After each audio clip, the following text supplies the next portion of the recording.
Let's talk mid-tier and breakout starting pitchers up next on Fantasy Baseball Today in 5.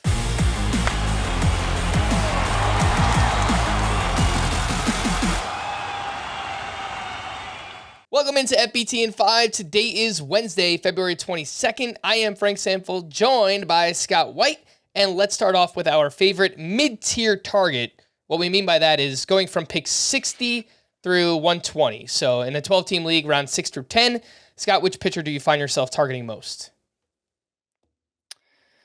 Well, I am pretty much on board the whatever falls to me, I'm happy with train at starting pitcher because I think there are so many redundancies. I think it's so deep. I just don't see a lot of value in paying up for a particular pitcher. Having said that, Christian Javier is one that I'm very excited about. Because, I mean, you just look at the raw numbers for him last year, and, I mean, it should be obvious why I'm excited about him. He had a 2.54 ERA, a .95 whip, 11.7 K per 9. I think, like Spencer Strider's K per 9, it was closer to 14, while Javier's is closer to 12. But otherwise, the numbers look pretty similar. And yet Strider's going, 30 picks higher? So there's that, first of all. Also, Christian Javier is just one of the best in terms of suppressing hits. He allowed a combined 6 hits in his final 4 starts last year, spanning 23 innings total. His opponent batting average, 169 last year. It was the lowest for any pitcher with at least 100 innings pitched.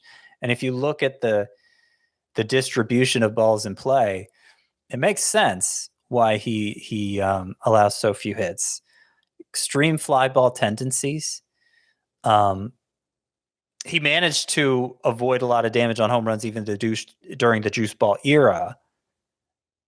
But now that the juice balls era is over, all those fly balls hit in the air are basically automatic outs. So he gets a lot of automatic out on strikeouts. He gets a lot of automatic outs on fly balls. And that leads to pretty spectacular ratios for Christian Javier. It was true over the course of his minor league career as well.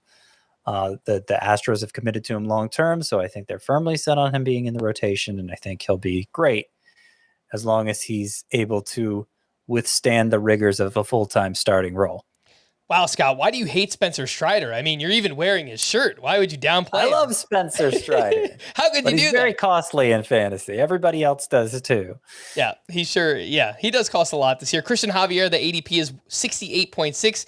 I'm going to go a little bit lower down this range, and I'm going to go with Blake Snell. He's not someone I've targeted in years past, but... Really? Yeah. If you are looking for strikeouts at this point in the draft, I mean...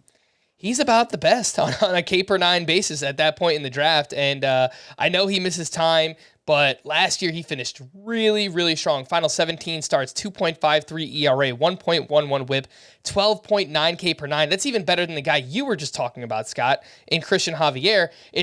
Can Blake Snell maintain this? Throw the fastball, throw the slider. Don't worry about the changeup as much. He's entering a contract year too. I kind of buy into that.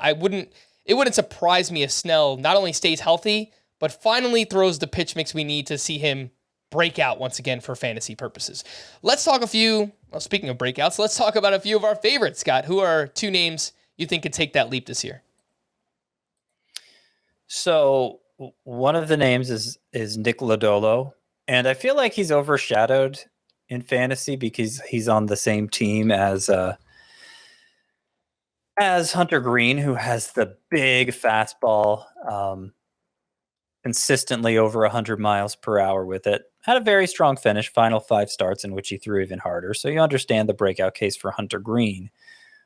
But I think there's an even clearer one for Lodolo. I think he's a safer bet to break out because he has a much fuller arsenal than Green. Specifically, I'm talking about a curveball that just looks like an elite pitch.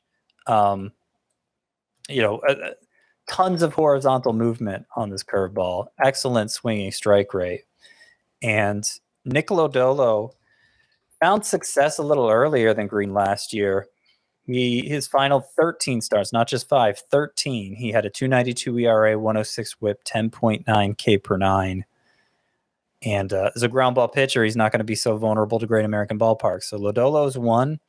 And then the other is Reed Detmers of the Angels, who I kind of feel like already broke out halfway through last year. And I don't know, it's just gone overlooked in fantasy circles.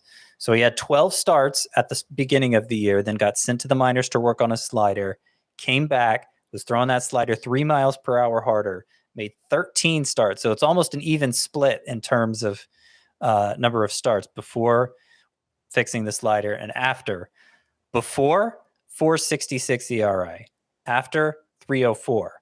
Before, 6.8 K per nine. After, 9.9. Before, he had a 9% swinging strike rate. After, 13%. Opposite ends of the spectrum there, too. I think Reed Detmers is hopefully going to do that over a full season. And if you want to find out my breakout starting pitchers, then you need to listen to Fantasy Baseball Today on Spotify, Apple Podcasts, the Audacy app, or anywhere else podcasts are found. Thanks for listening to Fantasy Baseball Today in 5, and we'll be back again tomorrow. Bye-bye.